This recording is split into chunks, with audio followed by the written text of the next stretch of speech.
परमेश्वरलाई धन्यवाद। तब पिताले अरू महिमा र आशीर्वाद हाम्रो लागि दिइसक्नु भएको छ। त्यसैले अन्य भाषा गरिरहनु, त्यो बाहिर यसरी फतर्केर धेरै भोट देखाएर त्यो त्यसरी नै गर्नुपर्ने, शान्तसँग चलिरहनु। जसरी एउटा बिरुवाले पानी लिन्छ, बिरुवाले पानी लिनु भनेको ऊ दिनरात बढ्नु हो, त्यस्तै तपाईँले वचन लिनु भनेको तपाईँ दिनरात बढ्नु हो, परमेश्वरमा उठ्नु हो, परमेश्वरमा जाग्नु हो, परमेश्वरले चाहेको काम तपाईँको जीवनमा प्रकट हुनु हो। त्यसैले धन्यवाद पिता, हजुरलाई हृदयबाट एकदमै अनगिन्ती धन्यवाद गर्छु। समय भएको छ अन्य भाषाको, सबैजनाले शिर उच्च पार्नुहोस्, मन ठुलो गर्नुहोस्, धैर्य गर्नुहोस्, आनन्द गर्नुहोस्।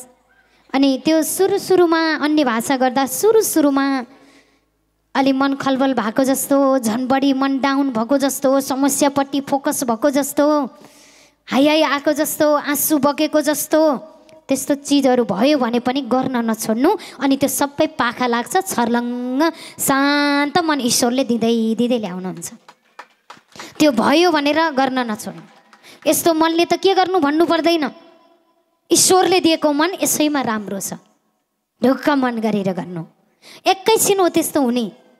अनि बढ्दै गएपछि जसरी गाडी पनि अहिले जाडो महिनामा गाडीको इन्जिन तात्न टाइम लाग्छ, तब केही समय के गर्नुहुन्छ, एकदम अन गरेर केही समय त्यो गाडीलाई तातिन दिनुहुन्छ।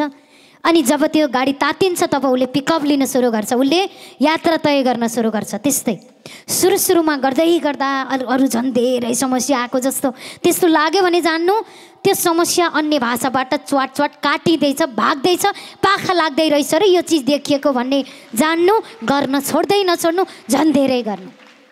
अनि टाइम पनि ईश्वरसँग माग्नु, पिता अन्य भाषा गर्ने टाइम पनि दिनु, मलाई चाहत पनि हालिदिनु म भित्र, विश्वास पनि हालिदिनु म भित्र, अन्य भाषा धेरै टाइम बोल्न सक्ने त्यो सामर्थ पनि। धन्यवाद पिता, तपाईँबाट पाइसके बोल्नुभयो, पाइसकेको काम परमेश्वरले गरिसक्नुभयो। त धन्यवाद गर्छु परमात्मा, हजुरलाई हृदयबाटै धन्यवाद गर्छु। सबैजनाले शिर उच्च पार्नुहोस्। जस्तो शब्द आउँछ त्यस्तै शब्द परमेश्वरकै आत्मा भएर बोल्दै जानुहोस्। त धन्यवाद गर्छु पिता, यसो मसीहको नाउँमा।